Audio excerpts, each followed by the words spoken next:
Аавын царайг санах гэхээр аав над руу үргэж хараагүй. Тэгээ би царайг нь ерөөсөө сандаггүй. Хайр, сэтгэл, ирээдүй, амлалт. Аваа, та сайн уу?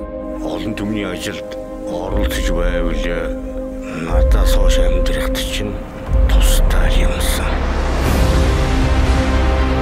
Харин чамаа сумын дүүргэд чи цаашаа өөрөө яваарай заа. Хоёулаа яаж chodорох юм бэ? Ингээд алхаадах юм уу?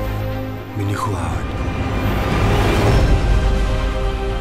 Байхгүй шүү дээ. Юу байхгүй ч Богд.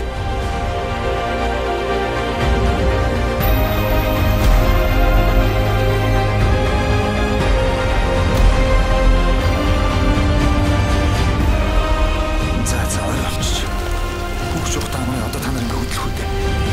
Юу орой? Шүнгэж. Би аавын доон.